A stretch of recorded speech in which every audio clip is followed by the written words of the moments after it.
সংসারে গৃহিণীদের রান্না যেন শেষই হয় না। হ্যালো এভরিওয়ান, আসসালামু আলাইকুম। বরাবরের মতো আপনাদের জন্য আরও একটা রান্নার নতুন রেসিপি নিয়ে এসেছি, যদিও নতুন না, তবে আমি আজকে আপনাদের সাথে এটা নতুনভাবে প্রেজেন্ট করব। আজকে আমি সামুদ্রিক মাছ, এটা খেতে আমাদের পরিবারের সবাই খুব ভালোবাসে। এই মাছটার নাম হচ্ছে সুরমা মাছ। যারা যারা খেয়েছেন তারা জানেন মাছটা খেতে কতটা ভালো লাগে। তো ভাবছিলাম আমি রান্না করতে করতে আপনাদের সাথে একটু গল্প করি আর রেসিপিটা শেয়ার করে ফেলি। অনেক আপুরাই আছেন নতুন, যারা রান্না একদমই পারেন না, কিভাবে মাছ রান্না করবেন, বা অনেক আপুরাই আছেন একটু বিভিন্ন ভিন্ন স্টাইলে মাছ রান্না করা দেখতে চান, তাদের জন্য আমি এই রেসিপিটা নিয়ে এসেছি। তো একটা কড়াইতে আমি তেল গরম করে নিয়েছিলাম। এখন আমি এর ভিতরে দিয়ে দিচ্ছি সুরমা মাছ।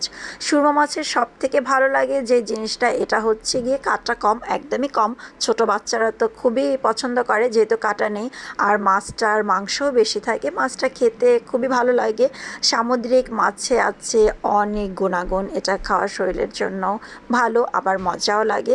তাই আমি এই মাছটাকে ভালো করে ভেজে নিচ্ছি, একদম লাল লাল করে। লাল লাল করে ভেজে নিলে মাছটা খেতে ভালো লাগে। আপনারা এটাকে চাইলে রান্না করেও খেতে পারেন, চাইলে এভাবে ভেজে আপনারা ভাত দিয়েও খেতে পারেন। এখন আমি এর ভিতরে নিয়ে নিয়েছিলাম তেল, পেঁয়াজ, কাঁচামরিচ, পরিমাণ মতো লবণ, হলুদ, মরিচ, ভালো করে কষিয়ে এর ভিতরে দিয়ে দিচ্ছি পরিমাণ মতো পানি। আর সব থেকে মজাদার কি জানেন, সামুদ্রিক মাছ খেতে আমাদের পরিবারের সবাই খুব ভালোবাসে। ছোট ছোট বাচ্চারা যারা একদমই মাছ খেতে পছন্দ করে না, তারা এই মাছটাও অনেক পছন্দ করে থাকে। তাই আমি সবার জন্য আজকে এই মাছটা রান্না করব।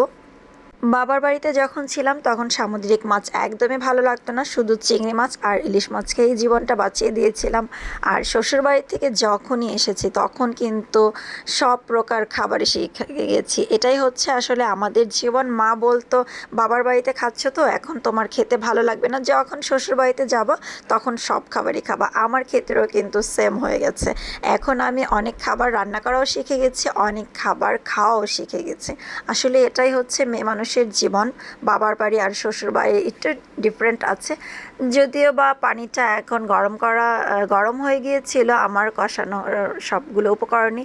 এখন আমি তার ভিতরে মাছটা দিয়ে দিচ্ছি, কারণ আমি আজকে একটু মাছটা ঝোল ঝোল রান্না করব। এই মাছটা ভুনাও রান্না করলে ভালো লাগে, ঝোল ঝোল রান্না করলেও অনেক মজা লাগে।